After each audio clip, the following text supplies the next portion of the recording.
बात हम करेंगे भारत की। जी हाँ, भारत और भारत की बात कैसे ना करें, क्योंकि इनकी इकोनॉमी को प्राइम मिनिस्टर नरेंद्र मोदी जी जो हैं वो आगे से आगे ले जाते चले जा रहे हैं। और अब बताया ये जा रहा है जी कि इंडिया की जो जीडीपी है वो 3.75 ट्रिलियन पे पहुंच जाएगी 2023 में। हमें कोई अब बाहर से पैसे देने के लिए तैयार नहीं है। हमारे जो दोस्त मुल्क हैं वो भी पैसे देने के लिए नहीं तैयार। मेरे लिए जो सबसे ज़्यादा शर्मिंदगी होती थी कि जब मैं अपने दोस्त मुल्कों से पैसे मांगने गया मुल्क के लिए, क्योंकि दिवालिया निकला हुआ था हमारा। तो उस आज देखें आज हम कहां खड़े हैं, हमें कौन निकालेगा इस प्रॉब्लम जहां फंसे हैं, बड़े बुरे तरीके से फंस चुके हैं, लेकिन कौन निकालेगा? एक भी इंडिविजुअल, एक भी इंस्टीट्यूशन नजर नहीं आ रहा वाले हैं। अभी रिसेंटली एक खबर सामने आई है, इंडिया की फाइनेंस मिनिस्टर ने ये ऑफिशियल कर दिया है कि इंडिया की जीडीपी 3.75 ट्रिलियन डॉलर की हो गई है। अगर हम इसी का कंपैरिजन पाकिस्तान से करते हैं तो हमारी जीडीपी डाउन से डाउन चली जा रही है। ओवरसीज पाकिस्तानी ये याद रख लें, बैरून मुल्क पाकिस्तानी आपको निकालेंगे इधर से। तो गालियां, ट्रोलिंग आज भी हो रही है, लेकिन ट्रोलिंग से काश कभी ट्रोलिंग से पैसे बनते होते तो इकॉनमी शायद हमारी ट्वीटों पे चल जाती है इकॉनमी। यानी कि ना तो काम करना है, ना तो फैक्ट्रीज ओपन करनी है, ना तो जैसे कहना चाहिए कि ट्रेड ओपन करनी है भारत के साथ और दूसरी कंट्रीज के साथ। हाँ, ये ओवरसीज पाकिस्तानी वाला चूरन जो है वो बेचते चला जाना है। लेकिन मेरा यही सबसे बड़ा अलमिया होता रहा है, आज भी अलमिया है। एक दफा फिर रिपीट कर देता हूँ कि इंडियन इंस्टीट्यूट ऑफ टेक्नोलॉजी से लोग पढ़ के आके पूरी दुनिया पे काबिज हो गए। हमारे ऑक्सफोर्ड, कैम्ब्रिज और हार्वर्ड से पढ़ के जाके मनी लॉन्ड्रिंग के अलावा कुछ भी नहीं कर।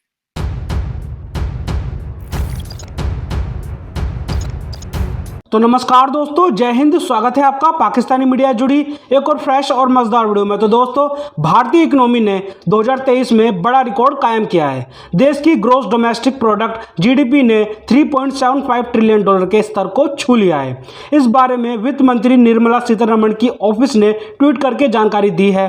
साल 2014 के बाद देश की जीडीपी लगभग 2 ट्रिलियन डॉलर से बढ़कर 2023 में 3.75 ट्रिलियन डॉलर पर पहुंची है। वित्त मंत्रालय ने आगे कहा कि भारत दुनिया की 5वीं सबसे बड़ी अर्थव्यवस्था है। दुनिया के बाकी देश जहां मंदी की आशंका में जी रहे हैं, वहीं भारत की इकोनॉमी रॉकेट की स्पीड से आगे बढ़ रही है। दुनिया के कई एजेंसियां कह चुकी हैं कि भारत ग्लोबल इकोनॉमी के लिए ब्राइट स्पॉट बनकर उभरा है। इसी विषय पर पाकिस्तानी मीडिया का जोरदार रिएक्शन आया है। पाकिस्तानी मीडिया अपने डिबेट शोज में चर्चा कर रही है कि मोदी साहब ने भारत को कहां से कहां पहुंचा दिया है। अगर हमारे रिलेशन भी भारत के साथ अच्छे होते तो हम भी भारत के साथ ग्रो कर रहे होते। मोदी जी, कुछ पैसे हमें भी दे दो। तो दोस्तों, देखते हैं इस विषय पर पाकिस्तानी मीडिया और क्या बोल रही है अपने डिबेट शोज में, उनका कैसा रिएक्शन है इस टॉपिक पर। तो दोस्तों, ज़्यादा समय बर्बाद ना करते हुए हम शुरू करते हैं इस वेरी इंटरेस्टिंग और मजेदार वीडियो को। आप जल्दी से हमारे यूट्यूब चैनल को सब्सक्राइब कर दीजिएगा। बात हम करेंगे भारत की। जी हाँ, भारत और भारत की बात कैसे ना करें, क्योंकि इनकी इकोनॉमी को प्राइम मिनिस्टर नरेंद्र मोदी जी जो हैं वो आगे से आगे ले जाते चले जा रहे हैं। और अब बताया ये जा रहा है जी कि इंडिया की जो जीडीपी है वो 3.75 ट्रिलियन पे पहुंच जाएगी 2023 में। यानी कि इतना पैसा, इतना पैसा, इतना पैसा कि आप समझिए कि तकरीबन जी 3.75 ट्रिलियन का बताया जा रहा है जीडीपी भारत की जो है वो हो जाएगी इसी साल 2023 में ही बताया जा रहा है।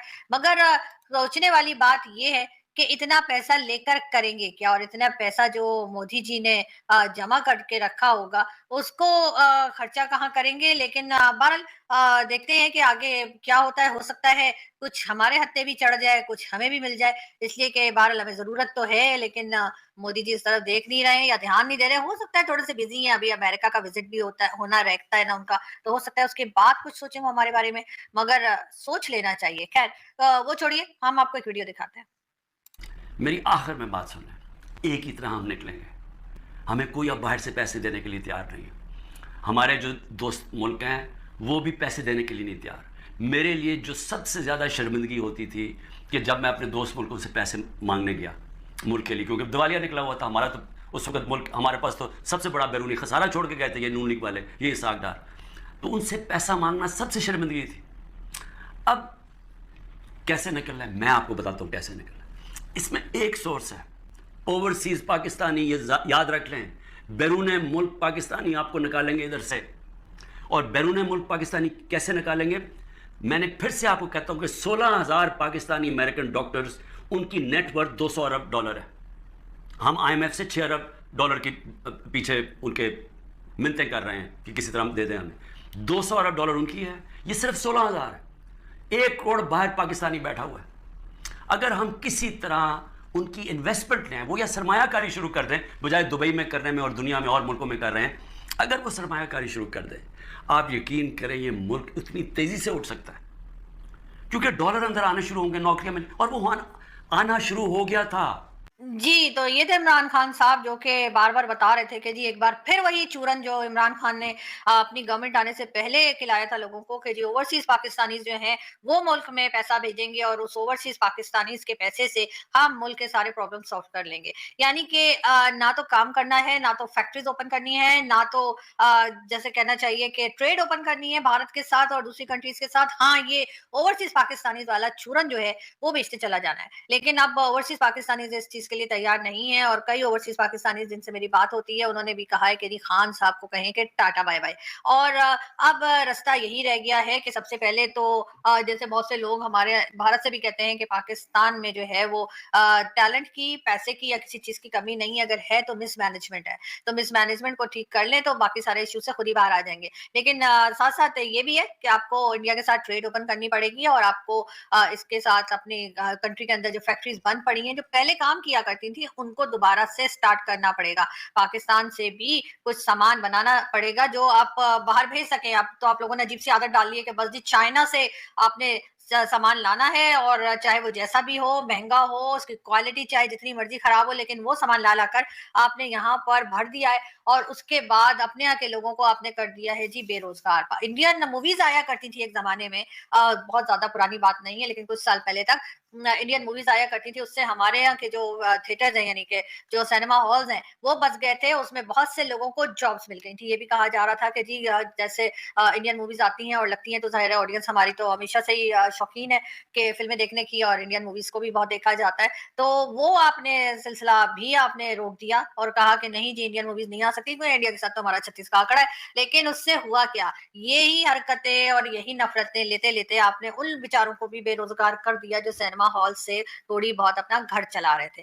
मगर अब इस नफरत और इन सब चीजों का फर्क क्या पड़ा, हुआ ये कि इंडिया की इकोनॉमी तो आगे से आगे जाती जा रही है, क्योंकि उनके पास इस वक्त जो गवर्नमेंट है या उन्होंने प्रोजेक्ट्स पे काम किया है, उन्होंने इकोनॉमी पे काम किया है और यही वजह है कि आज उनकी इकोनॉमी जो है वो 3.75 ट्रिलियन की तरफ जा रही है और हमारी तो कहीं नजर ही नहीं आ रही। लेकिन बहरहाल देखते हैं कि क्या होता है। मगर इस वक्त बात समझने की है और समझदार अगर कोई मौजूद है उसमें हमारी यानी पॉलिसी मेकर्स में, अगर किसी के पास थोड़ी सी भी अकल है तो उसको ये समझ लेना चाहिए कि इस वक्त भारत से आपको टर्म्स बेहतर करने हैं। बाकी जो वो लोग शर्तें लगाते हैं कि जी टेररिज्म पे कंट्रोल करेंगे तो बात होगी, ये जो टेररिस्ट ग्रुप आपने पाल रखे हैं उनको आप रोकेंगे तब बात होगी, तो वो अगर आप रोकना चाहें तो आप रोक सकते हैं, क्योंकि वो आपने खुद क्रिएट किए हैं और वो आपने खुद बनाए थे, कभी अफगानिस्तान के लिए, कभी कश्मीर के लिए या कभी कहीं और के लिए। आज देखें आज हम कहाँ खड़े हैं, हमें कौन निकालेगा इस प्रॉब्लम जहां फंसे हैं, बड़े बुरे तरीके से फंस चुके हैं, लेकिन कौन निकालेगा? एक भी इंडिविजुअल, एक भी इंस्टीट्यूशन नजर नहीं आ रहा। आपकी टनल बिल्कुल अंधेरी अंधेरी आ रही है। इसमें कोई भी